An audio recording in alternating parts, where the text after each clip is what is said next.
Hello, I'm Barbara Gale from the Democratic City Committee. I'm here for Democratic Dialogue. Our guest today is Dr. Arthur Bloom, who has deep experience with genetics and environmental issues as a physician and a scientist. And I think we'll learn a lot from him.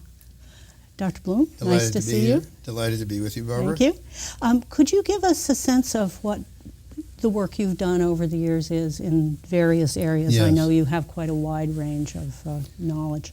Well, I began life in Boston, grew up in Dorchester and educated in Boston, and then I wandered down to Maryland to the Johns Hopkins, where I trained in pediatrics and in genetics. Wow. And from Hopkins, it was a short run over to the National Institutes of Health in Bethesda. And that's where I trained in the very newest, at the time, very newest genetic techniques. I was then invited by the Public Health Service to go to Hiroshima and Nagasaki to employ some of those methods in studying the A-bomb survivors and their children and those who were exposed in utero. And so I spent several very interesting and important years there studying radiation effects. And from there, I went to the University of Michigan, where I worked on laboratory methods for studying some of the chemicals and manipulating cells and exposing human cells to chemicals that were potentially carcinogens. And then moved finally to Columbia University, where I was professor of human genetics and of pediatrics. And at Columbia, in the laboratory, had a large program in toxicology, studying the effects of suspect chemicals on human cells, on the genetic material of human cells, and reporting those findings to the National Institute of Environmental Health Sciences, which is a major sponsor for that kind of genetical research. While I was in New York, interestingly, 3 Mile Island occurred, and I was involved in studies of the survivors. Most people survived, but of the effects of the radiation releases at 3 Mile Island, and also the chemical disaster up at Love Canal in upstate New York. At the end of all of that, not the end, but while there at Columbia, I went on to the board of scientific counselors of the National Institute of Environmental Health Sciences. The National Institute of Environmental Health Sciences formulated a program, the board formulated a program of systematic research into the effects of chemicals that were potentially damaging to humans. And so that board was an important experience, and it is a major policy board of that institute, as most of the other institutes involved that we'll be talking about. Yes. They all have their boards and they determine programs. So those were the, and I have then spent a lot of time with radiation effects, chemical effects on various populations. The very young children were an emphasis of mine. Those exposed directly in terms of cancer and malignancy formation. So I've had a long history in this field. As you are aware, there have been a lot of attempts by the current administration to get rid of or damp down some of these very good initiatives that have come from government agencies.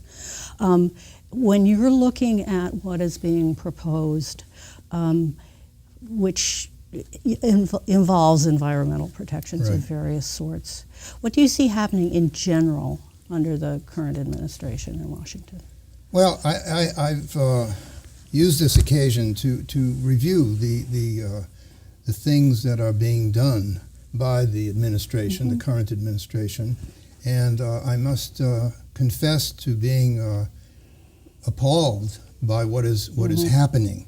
There is, first of all, a systematic rollback of Obama-era programs and of programs that were set in place to limit air pollution, to modify climate change, to stop climate change, a lot of those programs are now being cut back. Yeah. So that there's a systematic decrease in federal support of those agencies that are involved in regulating air pollution, and in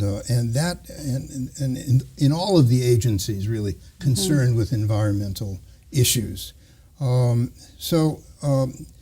There's a decrease, for example, in the scientific input into their boards of advisors, and that may seem administrative, but it really has very practical consequences. If one puts too many non-scientists into determining programmatic items, then the programs lack scientific credibility.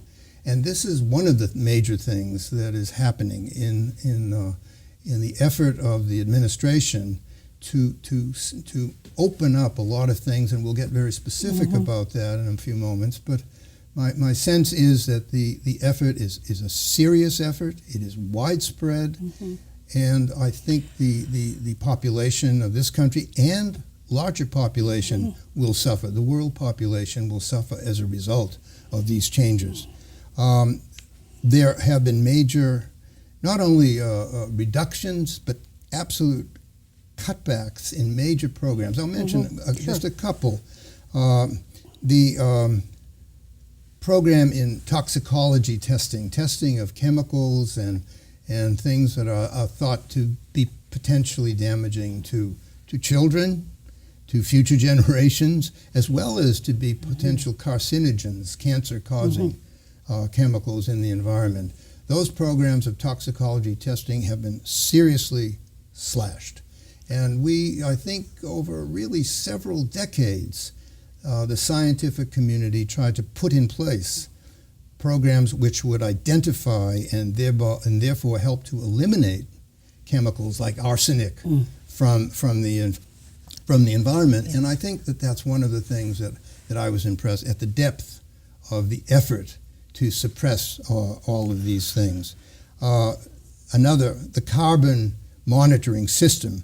When we pulled out of the Paris Accords, everybody talks about the Paris Accords and are leaving the Paris, and that was just a symptom of what is really going on. The NASA had a program called the Carbon Monitoring System, CMS, Carbon Monitoring System, and to monitor the climate and the program, and that has been radically cut out of NASA's budget. Not completely, perhaps, but almost all. So the programs of monitoring climate control, monitoring the public lands that are used heavily by our population, and the sustainable energy programs, those have all been slashed in serious ways in the 2019 administration budget. There is one other thing that I noticed, and I was just appalled by this, and that is that government websites are now amenable to censorship. That is to say, all allusions to climate change on government websites are being removed, systematically removed, so that it's almost a heresy to try to talk about climate change as a real phenomenon, which the scientific community believes in, and it's now verboten. So I think there's an atmosphere. The result of all of this is there is an atmosphere of non-respect for the science in these matters, and a real threat, long-term public health effect to the population, ours and to the world. Now, you've already provided some specific examples of changes that you think may be dangerous to the health of the population. Is there more that you'd like to say about that? And I guess to some extent, do you have advice to people who aren't as well versed in this area as you are about what sorts of complaints they might want to make? Well, if that makes sense. I think first one has, Barbara, to know exactly what is going on, and I think an educated public will do a great deal. An educated public will not tolerate what's going on as best we can stand for what we believe in. The budget for 2019, for example, eliminated 12 or more key programs on climate change, energy efficiency. I mean, they're reintroducing coal. Well, that's a political move, but it's a disaster for the environment, and we work very long and hard to stop the emanations of coal into the environment, which are very, very toxic. The EPA and the Fish and Wildlife Services have had dramatic cuts, and some of these things are really they involve global climate change programs in the Department of State and the USAID. $1 billion has been cut from the EPA, Environmental Protection Agency, in their grants program, and the Department of Agriculture. And all of these things provide and have been generating, scientists have worked to control the adverse effects of chemicals in the land, so that when we raise crops, those things are not toxic, and we're not using pesticides in the ways that we did. There have been a number of very specific things. The Interior Department, for example, and I'm putting this in the context of each department so the audience will sense the breadth This is helpful. of this. The Interior Department is responsible for species protection, and a lot of the things have been eliminated that protect various species. The no poaching rules have been withdrawn. No approaching endangered species have been drawn. The protection of fisheries is sorely being tested now. And things like the otter, the spotted owl that we saw out here at Bass Rocks this past winter, and the coral, things that protect the coral. The chemicals that are released into the environment by heavy industry in particular, it's a mixed blessing. There may be jobs there, but they also provide toxic materials into the environment that damage these things. The National Oceanographic Agency, for example, has canceled all rules to protect whales from the large nets that were being used at sea. So the whale is now a much less protected marine mammal. Yes. Then you come to the everyday things that will affect the population. The car emission standards have been rolled back in the EPA. The cuts to there's one particular program I was interested in as a pediatrician, Child's Environmental Health Program, which and disease prevention, which was within the Environmental Protection Agency. That has been slashed.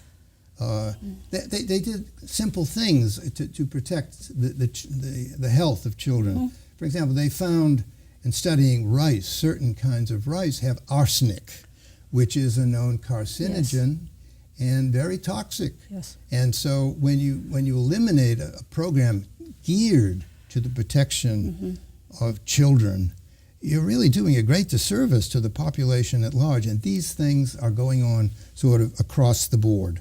And one of the effects, I think, of all of this, is that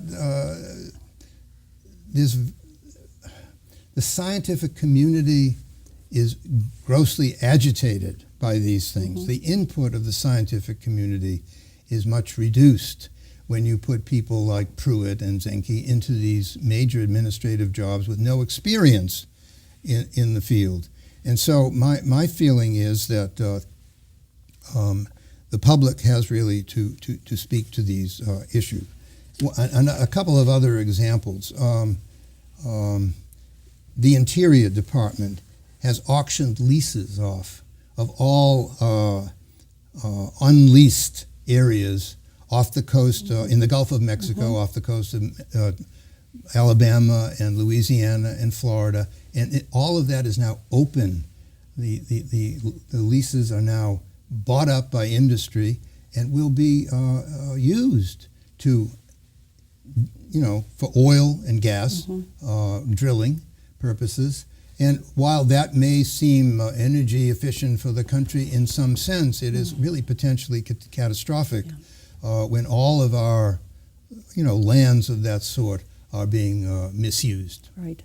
as we know they are. I had noticed that some of the marine national monuments had been opened up to Yes, drilling, that's which is right. a pretty scary thought. And the national parks. National parks as well. And That's right. They're not as protected as they once were, and several of those parks have been removed from the National Park Service.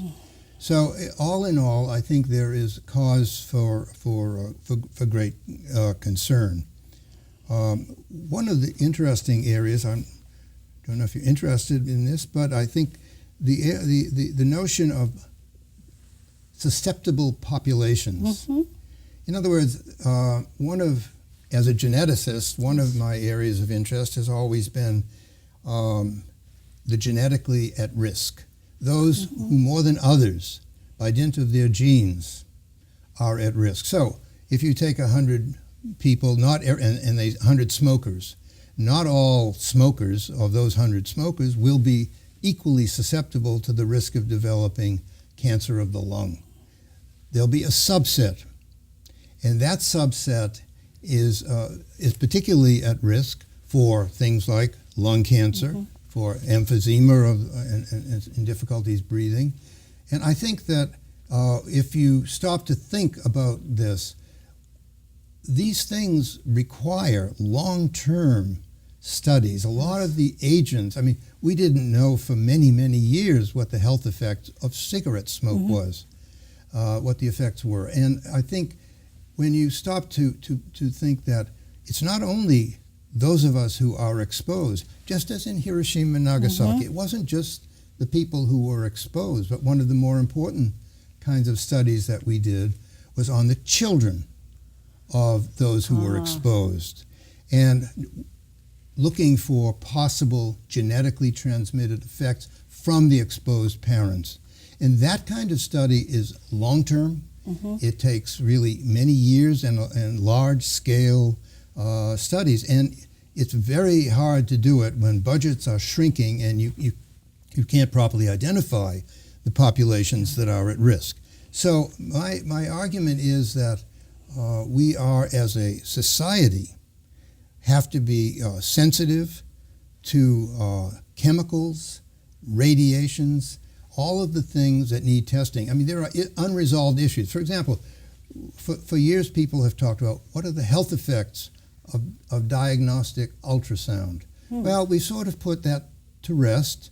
The data is ambiguous to some extent. Another one is cell phones and the radio waves from the cell phones on the brain. There have been reported to be increases in some studies of brain cancer from people who use cell phones heavily. Well, the effects are not dramatic, and so it's very hard to prove, and that's why long-term population-based studies are necessary. And especially if you have that kind of warning signal. Absolutely. Then you want to do a longer-term study with more people involved. Right. Because that, I assume, will get a much firmer answer. And part of it comes from your family history. If we could take detailed family histories and determine that certain people within a certain group is at risk, it would be possible to recommend strongly preventive measures. And nowadays everybody's doing DNA analysis, and you could test the actual genes for a lot of human-related diseases and their mutations that cause the disease. So this is now a very important stage that we're in. And what's happening basically is an unraveling of what it has taken decades to do. To put in place programs that protect the species of our world as well as us and our progeny. And that's what's going on now, so I think there is a great concern. Well, I certainly share your concern about that. You had mentioned children as being especially vulnerable. Are there other groups that you feel are at particular risk from these policies, and especially possibly from future policies that Yes. come from the government? Well, I think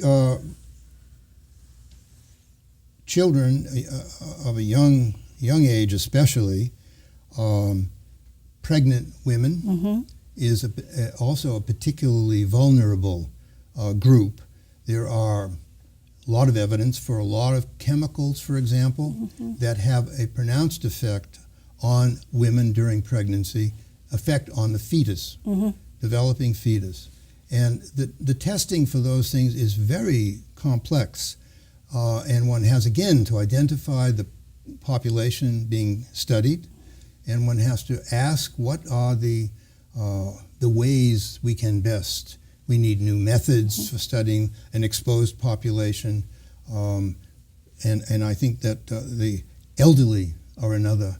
For example, I use the example of air pollution, in which children are especially sensitive to the smoking in the home and the smoking in the environment that they live in if they have a potential for asthma. And that's a well-established medical fact. And so people who smoke around children who have a sensitivity to these chemicals in cigarette smoke potentially are exposing them to carcinogens. And the same holds for the elderly, whose risk of pulmonary disease is absolutely increased in the presence of air pollution of the sort that will result when we don't take into account the things that emanate from the burning of gasoline in our cars. So I think the protective measures that we have to take are considerable, and I'm very concerned. Well, it's understandable. I think anybody who hears about this will also be very concerned. I'm making the assumption that this is for now at least, is primarily an American problem given our administration. Is that your sense as well? Well, I don't think so. I think it may be primarily because here we are, and here is the air pollution around us. But it's one world, and the air currents travel across to China and to Mr. Trump's Russia. So and these effects will will spread. They're worldwide. When we don't take into account the seriousness of the Endangered Species Act, it affects species around the world because these are migratory creatures. Right. And I think that so the climate change thing is a critically important thing. The air pollution thing is a critically important. The programs to detect chemicals that particularly affect elderly people, children, even the fetus, of course, particularly vulnerable as it's developing in utero. So I think all of these things are a piece, and the establishment of the scientific groups is in some disarray. A large number, for example, a number of key people have resigned from the advisory board of the National Park Service. Now, what's more benign and marvelous than the National Park Service? I mean, and yet the scientific board that has oversight over it is resigning in serious. Right, and as you know, I've worked in scientific and medical editing for years. I'm retired now, but I have known people who were wonderful scientists who did focus on air pollution and its effects, and some of them have essentially limited their range because of all this. Interesting. Which is unfortunate. It's important. So I have a couple of other questions for you. Sure. Are there, and I think this is kind of a general question, which I'll just put to you right now. Are there specific things that people can do who are concerned about this? Are there things that state governments can do? And also, what if you were a citizen concerned about these dreadful things that are happening? What is the right way to make it dent in this. I assume we should talk to our representatives. Absolutely. And I'll let you say something about that, but also, are there other steps we could be taking? Well, I think it's a very frustrating. The question is, there is no simple.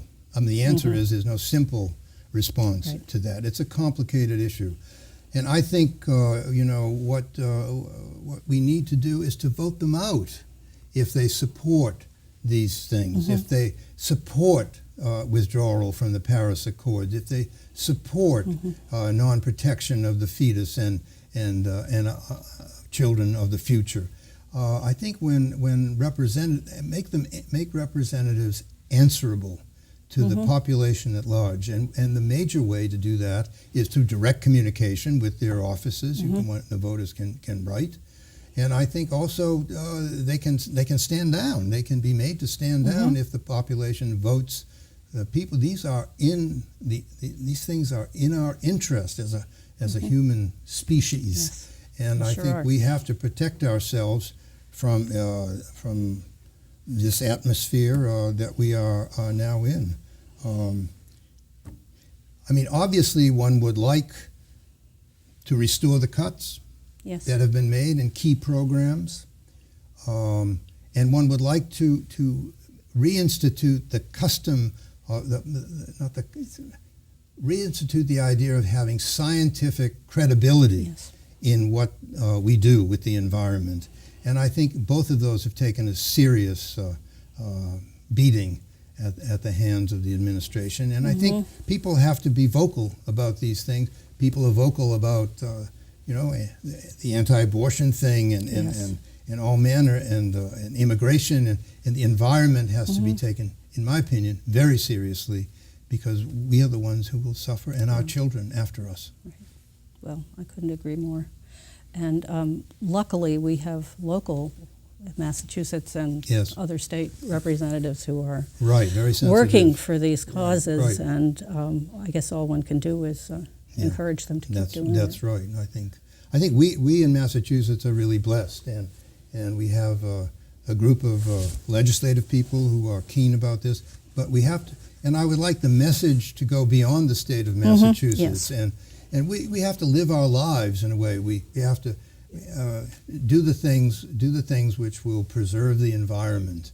We have to recycle. We have to do those things which are healthy and eliminate smoking from the right place. We're doing all those things, but we have to stay with that. I think that's extremely helpful. Good. And I appreciate your coming and giving us, pleasure. Nice helping to chat us. with you. Yes, nice to for chat me with you. too. And you have so much knowledge of this, and I'm really grateful that you're sharing it with Pleasure to do our that. listeners and viewers. Sure. Good. Great. Thanks, Barbara. Thank you Appreciate it. very much. Thank you.